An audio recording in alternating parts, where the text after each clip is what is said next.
Good evening. It's fantastic to be in Hay again. Please welcome Mr. and Mrs. David Gilmour.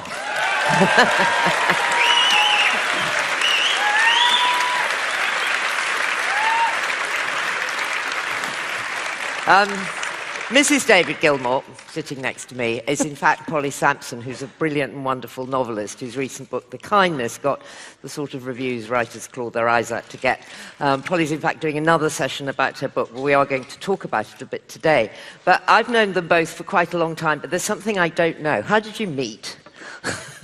How did you fall in love? We met, we were both invited to dinner at a friend's house on more than one occasion. And they were determined that we should be together, so they sat us next to each other, but there was just no magic. There was no chemistry. I don't believe it. I came with my old friend Storm to a couple of these things, and we came together and left together. And Polly was under the impression that I might be gay, that we may be Well, it didn't help that the first time I went to David's house, because he'd said, would I mind accompanying him to a charity event, because he'd be mobbed by women if he didn't have a woman with him. And so That's a nice way of putting it. So I charitably said to my friend, who I'd been sitting next to for 2 years, OK, I'll do that. And so I came by his house to collect him, to take him to this charity event. And as we left, Storm came up from the basement and said, bye, sweetie, have a nice time. There you are. There you are. I mean, how many more dates were there after that one, or was that it? I can't remember exactly. No, then after that we saw each other every day. Do you forget after that it all? So what was the state of the Pink Floyd at that moment? You were in 1993. This was 1992. 92, okay. And our dinner evenings have probably gone back to 1991. Yes, Pink Floyd had, after Roger's departure in '85, we'd done an album called A Momentary Lapse of Reason and a world tour through '87, '88 and into '89, quite an extensive thing. And we were just sort of getting to the point where we might be starting to do another project, having had a little bit of time off. And the reason Storm was there was you were doing that box set. Was it? Yeah, I mean, I think it's important to explain I rely why on Storm Polly for my memory. Nothing else. What was Neither it like? he nor I, actually. What? We're in that sort of relationship. So what was it like meeting possibly the world's most famous guitarist? Well, luckily I didn't see him in those terms, and I don't think I'd really connected him with the music, because I had a period of time when I was probably about 14, 15, when I'd inherited, my brother had gone to art school, and I'd inherited his bedroom, and with his bedroom I'd inherited his record collection. And so I'd sort of unwittingly played Dark Side of the Moon, Wish You Were Here, but I hadn't really been aware of who the characters... I mean, like lots of girls, we weren't particularly aware who was playing the music. Well, I mean, maybe... Well, speak for yourself. Sorry. I'd have been swept off my feet. Really? Yeah. No, I can remember that was, yeah. She's being coy now. I'm not. And actually, one of the very early times, I already had a 2-year-old child, and David had 4 children, and I can remember sort of being in another of these situations where Chaik and Melissa Chassé very much wanted us to get together, and we were kind of ignoring each other, and then Charlie followed these older children to climb a very dangerous tree. And then the next thing I saw was David covered in these children. I think that was really more of a thing to me than the music at that point. Yes. But how did the music between you evolve? How did it come that you have become one of the great rock songwriting pairs? How did it begin, David? Well, without Roger's input, and he was a very fine lyricist and driver of things, my confidence in these areas isn't enormous. I'm very happy with some of the things that I have written the lyrics to as well, but they don't come along that often or that easily. Well, do they ever come before the tune, or does the tune... Only once in my writing. With what? with a song called Sorrow, Okay. which is on The Moment You Lack the Reason, where I wrote 5 verses. And then went and wrote found the music. But all the others have been done music first. And how did it happen that your first song together, you were sick, weren't you? It happened quite organically. I had, it was very early on after this helping David out by stopping the women from mobbing him date. And, and very soon after that, I had glandular fever. And David volunteered to look after me. As you do. Because he said, that's the thing. And he... I'm a good short order chef. And nurse. And he was taking time off from nursing duties and going into this studio with Nick at Mason and Rick Wright for the first time, I think, since the 70s, and they were jamming together. And he was quite thrilled by the results, and he'd bring back these demos. And then I'd be lying in bed with a temperature of 104, and he'd play them to me and say, I just don't know what the lyrics should be for this. Who did you think was going to write the lyrics at this point? Well, I would struggle to do it. I had 1 or 2 other people that we had sort of made contact with. I mean, I have a friend called Anthony Moore who's wrote some lyrics on the Moment You Lack the Reason album. But we hadn't quite got that far on this album, which became the Division Bell. We hadn't got that far, and I didn't know, and was in my sort of fairly normal state of slight panic. But it was quite early on in the proceedings, so the panic wasn't enormous. No. Did you just think of something? No, I just lay there with a sort of fever, and David would say something like, oh, I've just got this one line, and I don't know where it should go to, and he would tell me the one line, and I'd lie there going, well, maybe... And then found that he was writing them down, and then when my fever had reduced, he'd show me and say, well, I think this is really kind of working. And I'd look at it and go, I really don't think it is, actually. And I then started to sort of rewrite the bits that he was kind of taking from things I'd said. And then it kind of became a little bit more formal. And I remember sort of at the time thinking, well, this is strange. I was working as a journalist, so I was used to writing to order, really.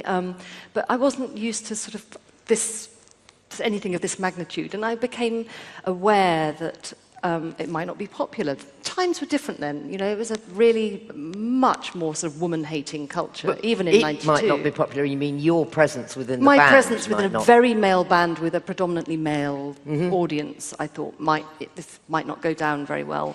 And as my role kind of evolved and it looked like I really was writing these lyrics, David promised me that my name needn't go on it. And I was, you know, as a single parent, I was quite happy to be paid for my contribution, but I thought, well, this is great, because I don't need to stick my head above the parapet. And I kind of had this thing that everyone would kind of start calling me Yoko Ono, which kind of, now I think about and I think, well, that would be a real compliment, actually, because she is a fantastic artist. She's been, you know, she's in her 80s, she's still, producing wonderful work. But at the time, it felt awful, this idea that, you know, I was going to be kind of compared to Yoko Ono. I don't know why. And so David promised that my name needn't go on the credits. At her request, yes. Yeah. And then he put my name on the credits. And then you put her name on it. Well, then at the end, I idea. did tell her that, you know, she, in the end, was not going to be happy with not being credited for the work that she had done, and it would pain her for the rest of her life. So the first song that you actually wrote was What Do You Want From Me? Yeah. Are you still pleased with it? Can you strum it, or is it... Do you know what's really lovely now is that at the time I wasn't, you know, because it's sort of early work, and David, it was a line that I think it was when I was being an awkward girlfriend, David used to sort of say, what do you want from me? And, hey, we've all done that, and so... It's a good line. So in '94, during the Pulse tour, you know, it just felt like one of the unpopular songs because it was new. But actually, it's in the set that David's been doing for the Rattle That Lock tour, and it's sort of... Have we got it? Have you got it on? I've got it on here, but I mean, people know it. And it's not a song that works with one person strumming it on an acoustic guitar. It's very much a rock band sort of song. So I'll strum something later. Okay. Maybe. So how did it feel having Polly suddenly start to... was she taking ideas and thoughts and feelings from your head and helping you put them on the page, or were they Polly's ideas that you were then responding to? Well, in some cases, she would sort of bludgeon me until I came up with some sort of germ of an idea, and sometimes the ideas came from her completely. She's a very forceful person, and it's very... I'm used to being around forceful people, and it was fantastic that she would help me to do these things. It was like interviewing someone, actually, because so for a song like High Hopes, which is, you know, a sort of nostalgic song about, you know, it could be about anyone looking back, but it was actually very specifically about David looking back. And so that was actually quite a good way to get to know him. So I'd be saying, well, what might the next line be? So when you were 19, how did you feel about Cambridge? Or, you know, and so he'd talk, and then I'd take something out of something that he'd said. So it's like voicing a character in a piece of fiction. It's a sort of empathetic act. You're sort of getting under someone else's skin. Only in this case, it was my boyfriend, so it was quite a good way to get to know him. But was it very difficult for you as someone who writes prose, which is what the world knows you, well, I think of you as someone who writes prose. And that's what I was saying to you, this analogy between writing for The Sun or writing for The Independent, is that you have to do things really tight. And that in a way it's much, much easier to write prose because you're allowed to expand your idea and suddenly you've got to crunch it.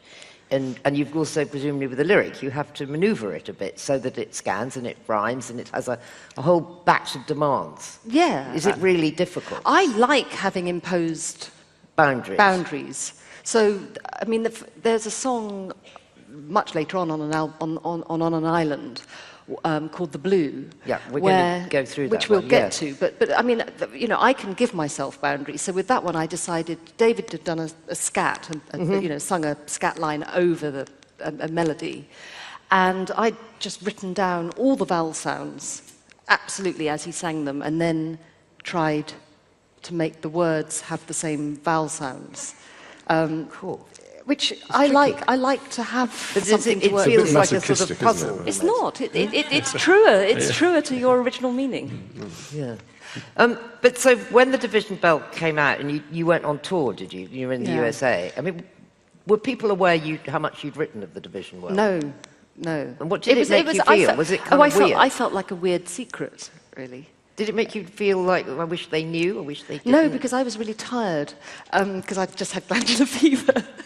So I was quite glad to not have people. So I could walk around in the audience and no one knew. And the only thing that was strange was I hadn't been prepared for being the writer.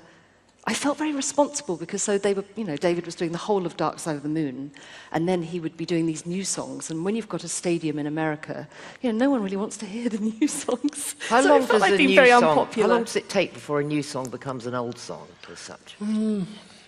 Well, it gets more and more popular in the duration of a tour, and that's over a period of months. But really, it's years. I mean, now songs from the On an Island are classics, sort of thing. And well, when you play What Do You Want From Me now... Yeah, What Do You Want From Me is they adore it. High Hopes they've loved for a long time. Yeah. Yeah. So you got, though, Polly, over the next few years, you got much more confident because you had books published, you came out of your own as Polly Samson, a novelist, a short story writer, really acclaimed. So when we get to Smile on an Island, you're leading the way in a way, aren't you? Particularly with Smile. So we had a sort of fallow period because we after the Pulse tour. We did some breeding. It's not really fallow. Artistically fallow. And we'd been in Italy, and before we'd had a summer where David had been strumming lots of stuff, and you could sort of feel that things were sort of bubbling up. He'd had constantly strumming things, and there was one particular strum that I loved, and then it came to the point where I think you were going to do Robert Wyatt's Meltdown. Yeah. And we sort of thought it'd be really great to have a new song, not to put in that set something new. And I said to David, "Oh, there was that great thing that you used to strum," and he said, "Which thing?" And so he would kind of go, was it this thing? I go, no, it wasn't that. And listen back through tapes and all sorts of things, trying to work out which of these hundreds of little tiny morsels she was talking about. But what happened was one of our children sort of walked through thinking, oh, if only we could think what it was. And he said, oh, I know what it was. It was the Donkey Poo Poo song. I went, what? Yeah, it's the Donkey Poo Poo song. And what had happened was we'd been in Italy with our friend Giovanni, and he'd said to our small children, I am Don Quixote. And they'd said, no, you're Donkey Poo Poo. And then they followed him around going, Donkey Poo Poo. And it was the Donkey Poo Poo song. It was known as that first. I mean, yesterday was known as scrambled eggs originally. So it's in good company.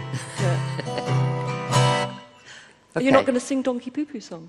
Shall I? Would this do? That's what it became. To make it all right. Now sleep has taken you where I'm out of sight. I'll make my getaway, time on my own. Search for a better way to find my way home to your smile, your smile,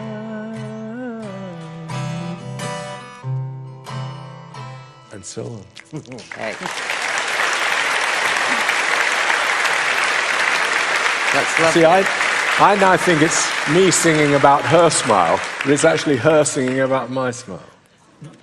So that's weird, isn't it? How did you, yes, but that's lovely. I mean, actually, that's sort of a great definition of being married, really, wouldn't it be? How did you do those lyrics? So you had the bass, you know, the tune. Once the child had said it's the Donkey Poo Poo song, David then gave it to me, I think in those days, on a CD, and I was, at that point, trying to write my second novel, and I was driving to a house where I was writing, and in fact got very distracted because I would put the CD on, and then as I was driving, just do this thing of, I started off by singing Donkey Poo Poo, and then sort of other words would start emerging until I was sort of driving between our house and the place where I was writing and finding myself singing whole verses of what became Smile. I had to beware because, you know, didn't want the Donkey Poo Poo thing to become too dominant. So the melody that I sang over the song for the version that I gave to Polly to listen to and to play to, the words come in a different place. They go across that rhythm rather than being a part of it. So she couldn't do that. But do you talk about it when you're writing, or do you then give David a complete thing? I think with that, that was it's different every time. Yeah. With that, it was a complete thing. If I'm struggling, I'll talk to him. I mean, if I'm struggling with any of my writing, I talk to him. What, the fiction and the prose as well? Yeah.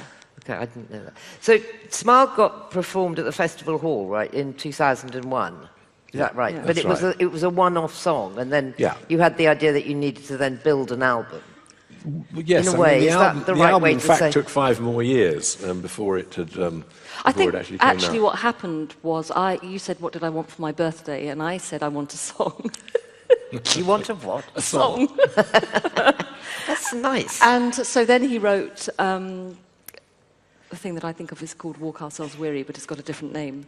It is called Walk Ourselves Through. Is it? Yeah. Okay. So then he wrote that for me with his own lyric. And so then there were these 2 songs that we were both very keen on. And then David realized that actually, if he was, you know, he needed a few more to make an album. And so it got him back into the studio. It's like a snowball thing, you know. You start off with 1 or 2 tiny ideas and you don't work very hard. I mean, you work on them a little bit, but it takes a while, and gradually there's a build-up of energy and obsession that... And after a while, you're sort of hammering along, and there's not enough hours in the day. Do you have a theme ever with an album?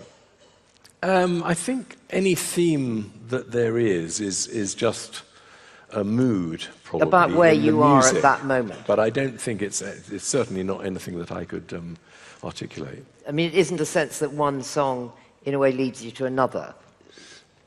Well, it emerges sometimes, doesn't it? So the album that came out was On an Island in 2006, and you took that on tour? Yes. And how quickly did the songs become, what were the real ones that people responded to? We played, I think, we started off playing the whole of that album as the first half of a concert, and then doing the Pink Floyd sort of greatest hits. Classics. Yeah, that's a better word than greatest hits. And then Polly said, you know, you should really start with a couple of Pink Floyd ones. So we changed the concert round a little bit and went straight in with, because Polly thought it wasn't working well enough that way. And I always listened to her. So we started off with Time and Breathe right at the beginning, and then went into the whole of that album. It did make the whole thing work much better. So, I'm not really sure which ones the audience liked the best, but the ones that I liked the best, which are On an Island, Walk Ourselves Weary, and The Blue. So the Blue, you've got that on your phone, haven't you? I have. The scat. I've got the original scat of that. So, Yes. so this is the scat that I wrote the vowel sounds for. Can So- we hear so- that? So we We can can. see how a... So we This can is- that's something see that- how a that's- song gets constructed, really. That comes from discovering, that one came from discovering a new chord, or it's an old chord, but it's played in a different way that I'd never heard anyone play it. And How do you discover I a didn't chord? know, you just... I didn't know you could you just- discover a chord. Well, guitar players are obsessive beasts who sit around and put their fingers in strange So positions, it- and they, Give us- when you've been playing guitar a long time, you know, your fingers won't go somewhere that's wrong. Well, hopefully they don't Yeah. go somewhere. So you mean it's and so it can instinctive? it can get a bit boring. So you actually have to force yourself to put your fingers in different unusual places to try and find something. Anyway, this And was so you find something late and you one go, night. I found a wow. chord What- which just goes.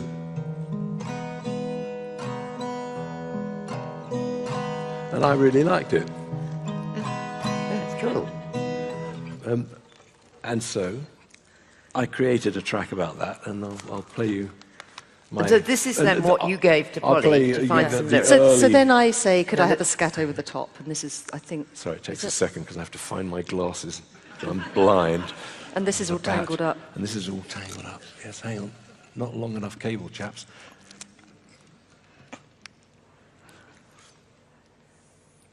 What's the actual meaning of the word scat? Well, scat was actually a jazz thing where singers like Ella Fitzgerald and people would just sing without words, and they would, like jamming over the Okay. top of a music track in jazz. Or It's like called Claire scat Torrey, singing. in fact. Well, sort of, yes. Like what? Claire Torrey. on The Great Okay. Gig in the Sky. Where am I? This one. Let's hope this is on. Give us more volume. Is it loud enough?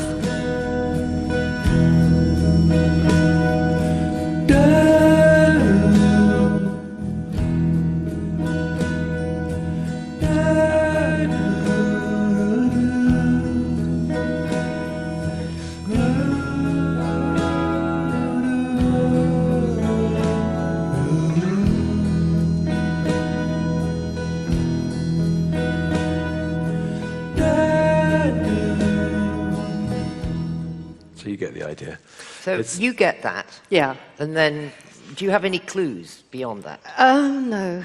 Not even the word blue or anything? No, but- Okay. but So it- how do you, where does that come from? That comes from having it in my head, and now I have it on. I think by then it was already something that could be on an iPod, and just walking for miles with it in my headphones. And you know, famously, Paul McCartney wrote Yesterday by singing Scrambled Eggs, and Scrambled eggs. Sting did Walking on the Moon, was walking around the room. So you just start making up something. But with that one, I specifically kind of got this idea that I was going to have the vowel sounds. And Right. so then a meaning kind of emerges. But because I live with him, I know what's on his mind. Because he's quite sanguine, so he's not going to tell me what's on his mind, but I kind of divine what's on his mind. She thinks I only speak through the guitar, and I should do all my speaking by playing the guitar. Fortunately, the guitar's got a sore throat. He's probably a more optimistic character than you. Why you say that, Rosie? Well, I think it's fair. Is that fair enough? Yes. Okay, thank you. So do you have a sense that you sort of steer some of his optimism into a bit of reality, or...? No, because I genuinely think that I try to get under his skin. I don't, on the whole, apart from a story song, I don't, if it's going to be a sort of first-person song, it's not me. I try to do it as an empathetic act and to try to imagine looking at the world through David's eyes, not my own, because he's got to sing it. Yes. Do you ever send a lyric back and say it doesn't feel right for me? Occasionally we have to work on them in the studio to make the scat and things. There was only one song which she presented a lyric and I didn't go for it. But so not long after that, you came to the end of the Pink Floyd, didn't you? What happened? What was the kind of process of thinking I'm now David Gilmour and a band? We'd done an awful lot together for an awful lot of years, and I just kind of felt that it had run its course, and that I didn't want to be restricted in any way by. And I was becoming a little bit allergic to the scale of the type of concerts that we had to do. These enormous stadium things, and with vast light shows and. Yes, I seem to be back to quite big shows and well, quite big light shows too. But at the time... I mean, I read something about your recent one in LA, and the journalist was saying this was possibly the greatest light show ever at a rock show in America, ever. I don't accuse me of consistency. Thank you, that's okay.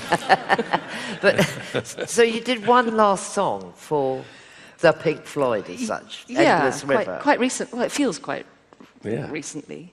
Well, 20 years after the Division Bell. Yeah. So that was because... you should tell the story. Yeah, it's your album. Have you got... Well, the Division Bell came out at the very, very start of the Division Bell, which, at the moment when Polly, well, even before Polly started writing, even before she got ill. We were jamming, as she said already, in the Britannia Row studios, jamming together with no particular objective. We weren't really trying to start an album. We just wanted to feel what it's like for the three of us left to jam together, which is what we had done in the early years of Pink Floyd, but had sort of got out of the habit of doing and had got more into the way of people writing a song and bringing a song in to us, and we would all sort of learn it and kick it about a bit. But in the early years, we did this jamming, and things came out of jam sessions. And so we thought we would retry to do something similar to that in January 93, I think it was. So Rick and myself and Nick just jammed away for a week. And after a first week with three of us, the second week we had Guy. Hi, Guy, you here? No? Traitor. Is he meant to be here? If you are here, Guy, you could keep your head down there.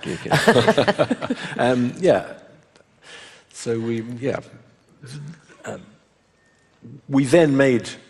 then kind of slightly reverted to the system of bringing songs in, and not an awful lot. Some of that material got used on the Division Bell, but some of it didn't.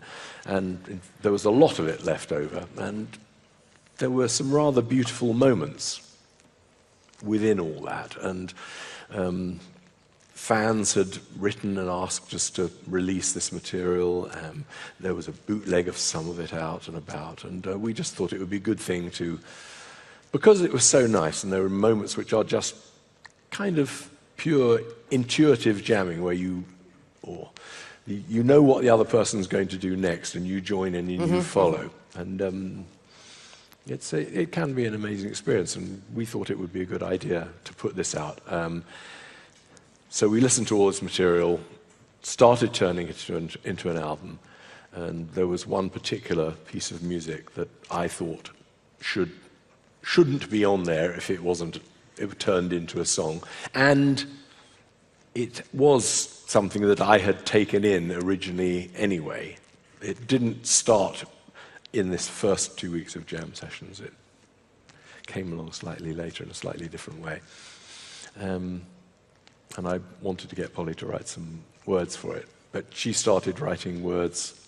I mean, I knew which one I wanted to have the words on. Polly didn't. Well, I was objecting to any of it having words because I thought it was a really beautiful instrumental piece. So I'd slightly gone on strike. And, and it just felt a bit odd with Rick not being around anymore. And also I think I was writing something else. And David then said, but I would like one song to be like a kind of full stop on Pink Floyd. This is the end. And actually, I did have some notes from when they did Live 8. Yes. And I'd been backstage with them. No, it wasn't at Live 8, darling. It was at Roger's Wall show that you were... Well, it was both. It was probably both, actually. Yeah. But anyway, so I had these notes. Marital tip. At Live 8,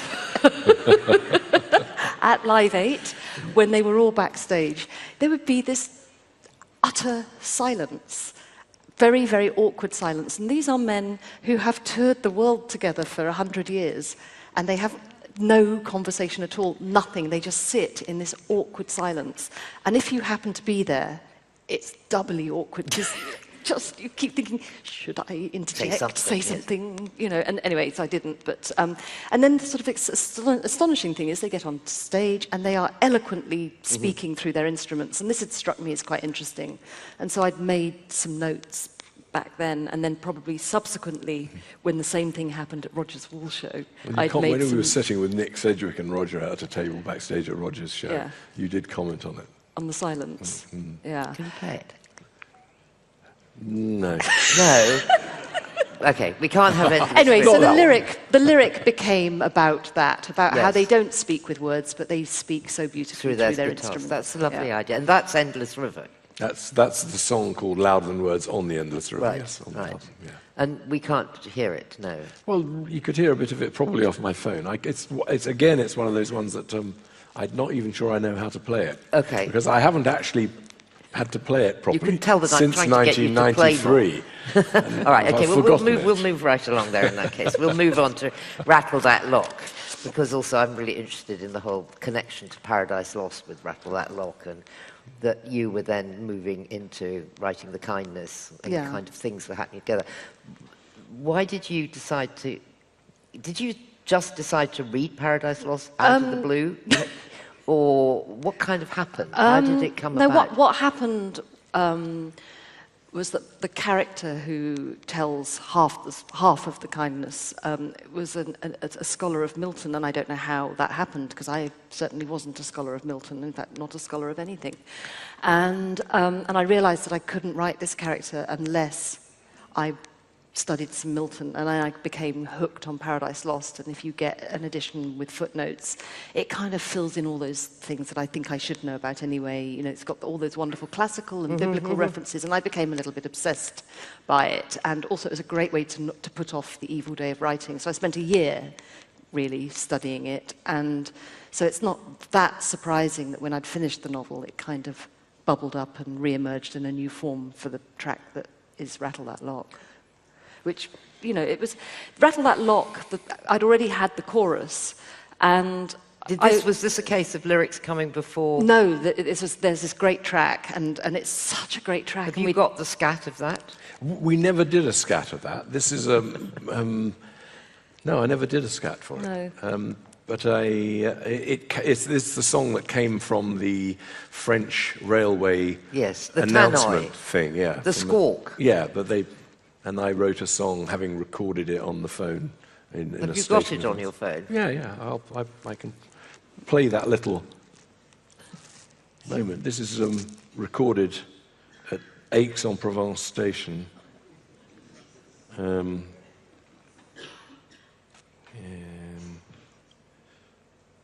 we?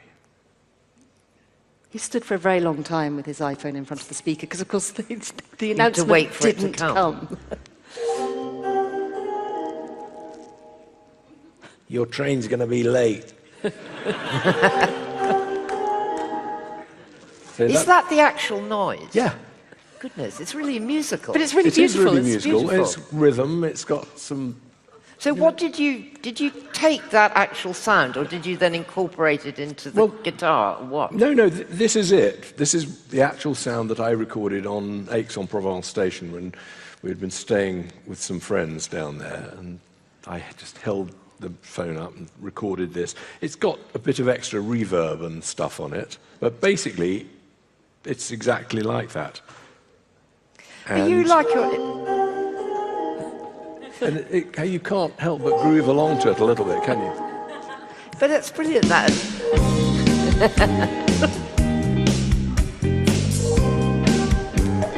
See? Whatever it takes to break. So there's some confusion in there between the two Great. places where this stuff comes from. You know, because the music track came from a completely different place to what Polly was writing about. But so, as a writer, you go around and you see things and you clock them. Do you do the same with sounds? Yeah, I record sounds. You do? What other sounds do you go and get like that end up in songs? All sorts of things over the years, you know. Going back, sometimes you do it deliberately, sometimes... I mean, I went out for this song. I went down into Brighton and recorded. There's some bits of old chain on the seafront there by the cockle stall, and I made a tape loop with bits of chain. Of the real chains of the being real moving. chain. On the Division Bell album, we recorded a door slamming in the house where we were living, which I've actually incorporated into the same loop on Rattle That Lock. I haven't told anyone that before, but if you listen carefully, Really? That's so the interesting. slamming door is also in Rattle That Lock. And and there's other things, you know, Bird Song that we've used. The Bird Song on High Hopes was the same Bird Song tape that I got from EMI that I used on a song called Fat Old Sun when I was 23 or something. Same birds? Same piece of tape, yeah, used it again. The birds on 5 a.m. are the birds from... Birds on the opening track, Birds at Night, I recorded about 5 a.m. in the morning out of the window. Fantastic. And there have been, you know, there have been other moments when I've heard a sound, found sound as they call it, and recorded it. And I haven't yet used it, but But you kind of know they're there in the library of your mind. They're around. there's one in a car. When you leave the door open of one of our cars, it makes a noise that I've been thinking about. Who knows? Well, we'll haven't, wait for haven't that. recorded it or eagerly. used it yet. That's, but then you've also done, I can see what the time is going on, I want to bring people in. I'd love to just talk about like The Girl in the Yellow Dress, which has a sense that this is a narrative song. Yeah, it's a story song. It's a story song. How does the story song, did you have a scat of that? Yeah. Can we hear that? Yeah. I like these scats. I'm trying desperately to get you So to play this, it. the way So this tell me came about, it's a wonderful scat, and I got... But you had a picture. Well, this was the song that I'd written years ago that he'd rejected because I'd written it about a saxophone player that I had a mad crush on when I was 18, and that's... Well, that's fair enough. And, well, I didn't think it was, but he... Fair enough. And so he didn't want that. Not a major jealousy thing, just No, thinking, I don't want to sing about this This guy. is fine. It's fine. And then Phil Manzanera, who was co-producing the album, kept saying to me, "Oh, come on, Polly, it's just about a sexy woman." And I thought, I can't write about a sexy woman, you know. I mean, I'm not going to, you know, who is this sexy woman? And I was sitting there kind of thinking about it and feeling completely overwhelmed, and looked up, and we have a painting by Johnny G. Matthews, and it's of this girl in a yellow dress who is dancing, and she's very sexy, to a jazz band. And she's got her hand on the shoulder of the guy she's dancing with, but her eye contact is absolutely with the sax player. Right. That's great. Okay. Come on.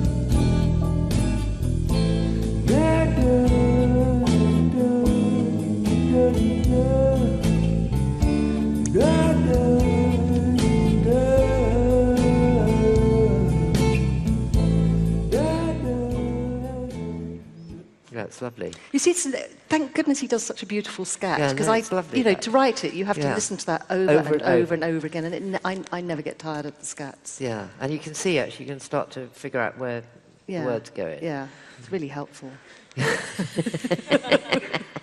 So, A Boat Lies Waiting was something that you worked on kind of together, wasn't it? Because it was, in some ways, a homage to your bandmate. Well, it's another one of the. It's a song that's been around for, a tune, I should say, that's been around for quite a while that I played on the piano, and I played with it a bit, turned it more into a whole track, and then asked Polly, did you want to play it, to do that one? I mean, the songs, there's a process whereby there are songs which don't even get onto the album if I can't write a lyric and if Polly hasn't liked it enough to write a lyric. So that is, some of them are half selected. But you have a load of them somewhere. Pardon? Are there a load of them somewhere? Yeah, kind of? there's lots more things that we'll get to, hopefully. And do you have lots of lyrics that are... No. You don't? No. Your lyrics tend to go They're right absolutely through. prompted by, apart from Louder Than Words, they're prompted by the music. Right. So I'm not sitting writing lyrics and hoping that there'll be a piece of music that it'll fit. Maybe soon. What one are you going to play? Well, I can play a bit of A Boat Lies Waiting. Yeah, that'd be lovely. I just sang in 3 voices double track, 3-part harmony double track, so 6 voices in harmony to create a certain mood and a sound over the piano, and this is what Polly would have had to listen to.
That's that baby squawking noise.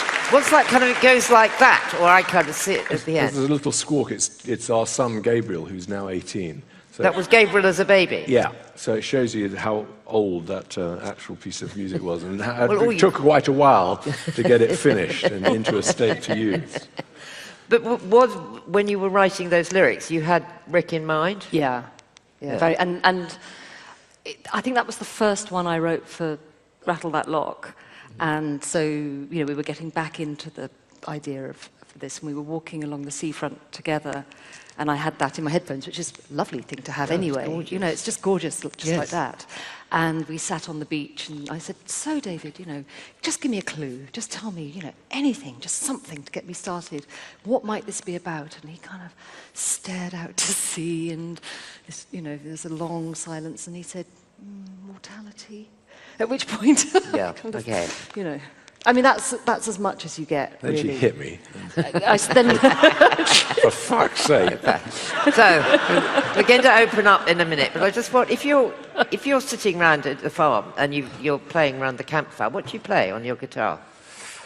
Gosh, none of. I'm not very good at it. I don't. Do you ever never do it? Well, sometimes you've got to get yourself in the right mood, and I don't sing any of my songs or Pink Floyd songs or anything. So whose do you sing? Do you go back to kind of Chuck Berry? Beatles, Chuck Berry, Dionne Warwick, all sorts of people. And who do you listen to if you put music on at home? What do you listen to? I don't listen to very much music, but I would always listen to a new Neil Young album, and I'd always listened to a new Tom Waits album. We were very keen on the Lemonheads there for a while. Who else? Nick Cave. Nick Cave, of course. Nick Cave's last album, Push the Sky Away, Masterpiece. is a masterpiece that I have spent months listening to. Right, thank you. I'm going to can we put the lights up? We've got just over 16 minutes left, and I think there will be... Look, there's loads of people here. It's so dark with this. There are 2 mics, one here, one somewhere. There's a gentleman with his hand up right there, and then another gentleman there. Can you, because I know there'll be lots of hand ups, can you try and keep your questions reasonably short, please? Hi, I'm David. Where are you? Sorry, Wade? He's there. Stand up, okay, actually. got it, gotcha, sorry. Sorry, it's hard to find people. No, it's okay. The scat tracks are really beautiful in their own right. You can tell that just listening to those snippets. Would you ever consider releasing an album of those in a sort of stripped-back form of the songs? Haven't thought about it, to be honest. It's a possibility, but not something I do prefer the finished product. But I mean, I know where you're coming from, because I love listening to other people's demo versions, you know. They are fantastic. There's a couple of Beatles ones where there's the Beatle demo and they've edited it into the final version halfway through. And it's lovely to hear where it came from. And yeah, it's very gentle. It's very nice. Maybe. You can pass it along the row, and then we'll go somewhere else. Thank you, David. Great fun. Why do you never play anything from your first 2 solo albums live? I've played the albums for myself, and I've to think about whether to do any of them, and they just seem to be from a different era, and they just don't seem to be what I'm all about at this moment in time. So I just haven't quite got there. I don't really have a very good explanation. They just haven't suited me at my current age. They were a younger me. We'll go right back up the back there. It's really hard to see, but there's a hand waving. Yeah, thank you. Hi, I've got a question for Polly. You said you sing. Do you actually sing when you're writing? Yeah, I could walk along Brighton seafront like a mad lady, but luckily it's Brighton, so no one actually thinks that. And I've got my headphones clamped to my ears, and I'm singing merrily away, yes. And Do you like to sing now? Right, yes, actually. You can if you want. Okay, there's... I have to have a lot of wine to sing. There's 2 hands here. Either one. You can make the ghastly choice. Hi, you put out the Pink Floyd 65 demos last year. I was wondering if there'd be any more coming, presumably to extend the copyright as the years go on. I'm sure there's all sorts of old rubbish that will be coming out at some point. Great. There are quite a few, very badly recorded bits of stuff. I'm sure there'll be more, if that's your thing. It definitely is. Lady there. Hi, my husband doesn't understand the question, but you've just been saying about using original recordings of different original things, but that's very symptomatic of Pink Floyd. Okay, sorry. Hang on, sorry. Oh, yes. I'm rushing the question and you're looking that way. Yeah. Where did you get that idea from originally? Because you use a lot of original sound. You use it in Pink Floyd and you've used it in your own albums to record original sounds, people speaking. I've always loved, the atmosphere that other sounds and sound effects. I loved it on the Shangri-La's songs back in the 60s, produced by a guy called George Shadow Morton, and other strange sort of pop trivia records that had background noises on them. I just think they make things come much more alive. Okay, I'll take the guy in the front and then the guy over there. So, do you want to go? You've got Mike. Hi, then we'll come to you. Hi, Polly. Hi, David. As a keyboard player and songwriter myself, I'm interested in how you approached it with Rick.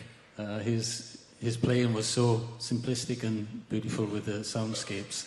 Was it intuitive between the two of you Or did you sit down and kind of work these things out? It was, you know, after all those years, I mean, at the beginning, no, you know, it took years to develop that sort of rapport. But yeah, in the end, after many years, yes, it was completely telepathic, really. And there are moments when, you know, it's on that album. What's it called?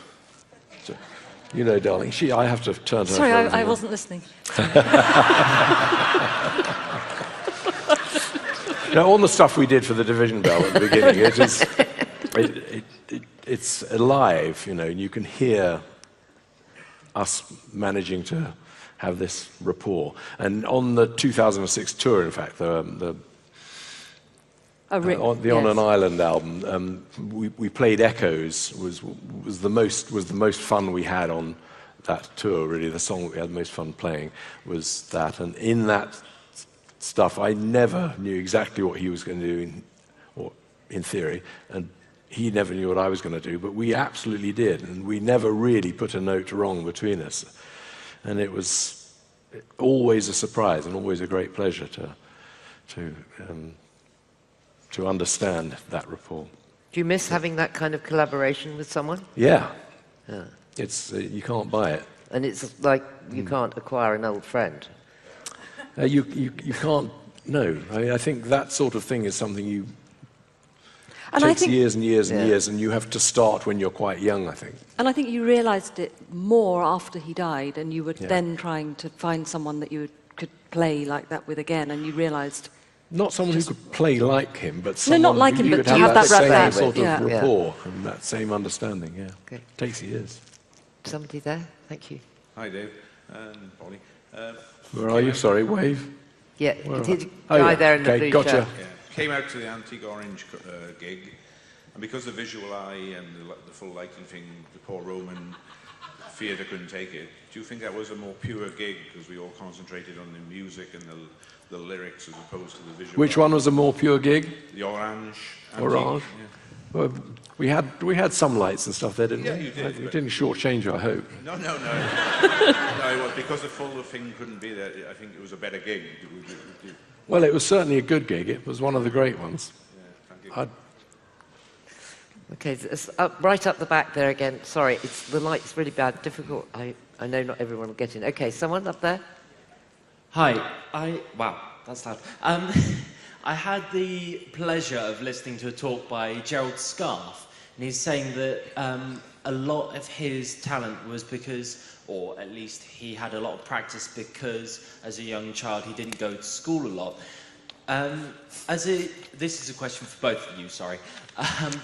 In your youth, do you think you had a lot of practice with writing and with songs and that sort of thing? Do you think that sort of thing came from your youth, or do you think it was sort of something that came on at a later stage?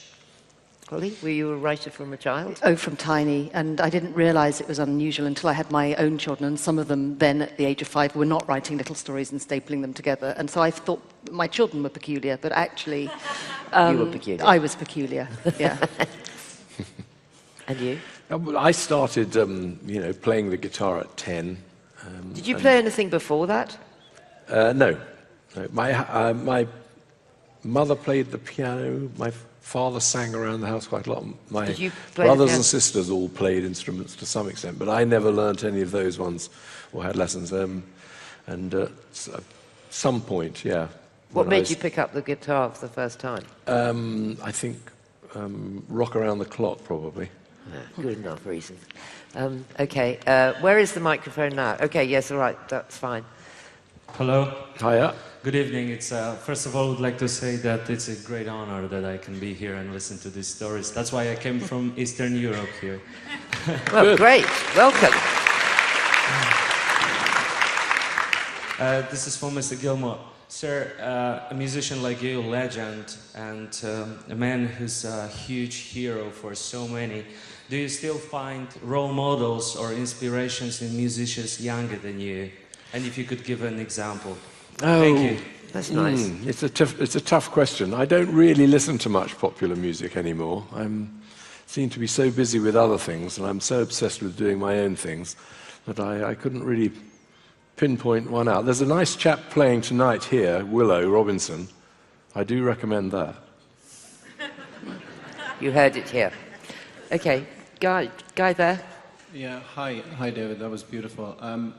It strikes me that the silence in the room during your concert, whichever one it was, you can argue about among yourselves, was somewhat of a mental resonance before you went on stage. And you speak very fondly of Rick, and you certainly charted my teenage years and my childhood. Do you miss Roger? Do you feel that at some point that resonance could reoccur in the silence? I think the chances of me and Roger working together again is pretty remote, really. We're both too set in our ways. But, you know, I wouldn't want to denigrate his abilities or the great times we had together, his fantastic lyric writing, and his fantastic drive and push and keeping us focused and moving on towards other things. But, you know, he doesn't need me and I don't need him. Well, let me just tell you that while the resonance lasted, it reflected across the world, so thank you so much for that. Thank you. Yeah, come up there. Okay. Someone got it up at the back there. Thank you. Yeah, person standing up. Hi, this is a question for David. After Syd Barrett left Pink Floyd, how long did it take you to figure out who was going to write the lyrics for the songs? I think Roger worked that out quite quickly, all by himself. It took me quite a long time to work out what my role was within it, because I was following someone who was very, very individual and very anarchic, and it took me quite a while to find my place within it after he left, and he was my close friend. Yeah. Okay, right up the back there. Is that? Yeah. Okay. Yeah. Go on. Hi. There's a question for David. Polly was saying that studying Paradise Lost eventually kind of bubbled out into lyrics for things. But I wanted to ask you, David, are there any novels or any poetry or any literature that's influenced you when you're writing music? So that the mood of literature comes out in the music? No, I don't think so. Yes, John Steinbeck. Yeah, John, oh yes, but you see. John Steinbeck. Which book? Which, The Grapes of Wrath was where the song called Sorrow came from. Yeah. Great book.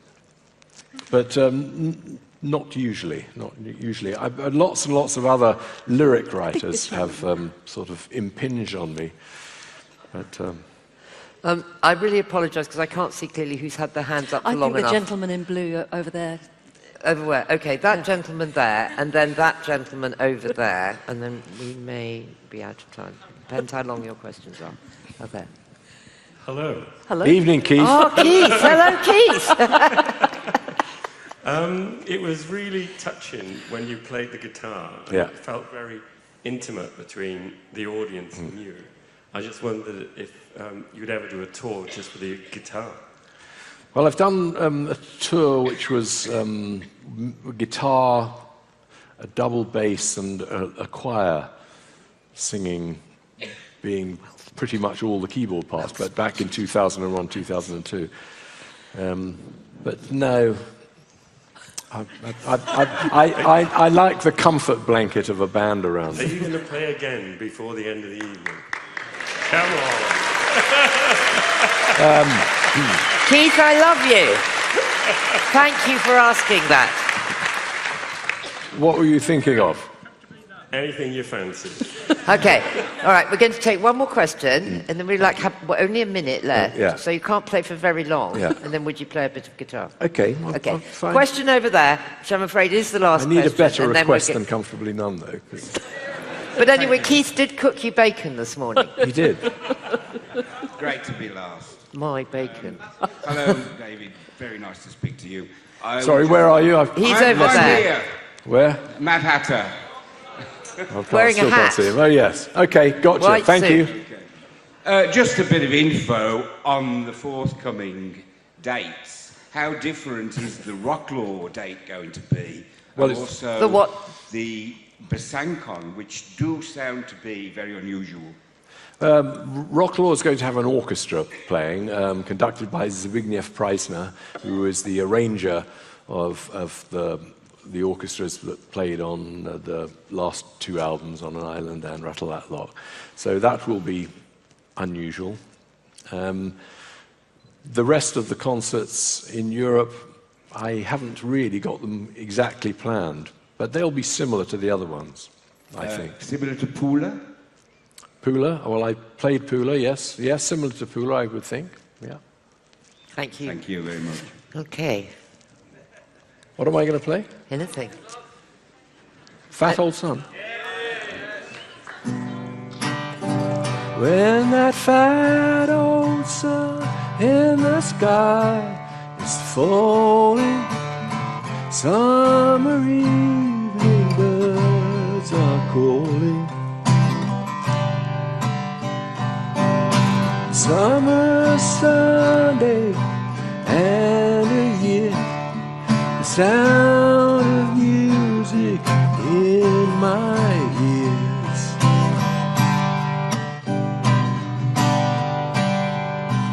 And if you see, don't make a sound. Pick your feet up off the ground. And if you hear, as the warm night falls, a silver sound in a tongue so strange, sing to me, sing to me.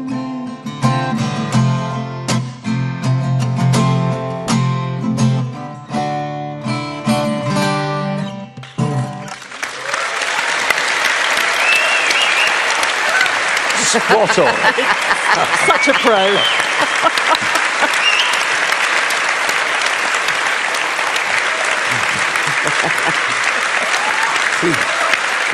Wrote my best lyric when I was 23. It's been downhill ever since. Oh, it's nice that it's still there. There will be a signing in the bookstore, okay? Polly and David, I'm not quite sure what you're signing, but there's some albums. Polly's books. Polly's on tomorrow again at 7? Think so. Okay, Yep. in the programme. Thank you both so much. Thank for you, coming. Rosie. Thank you. Thank you.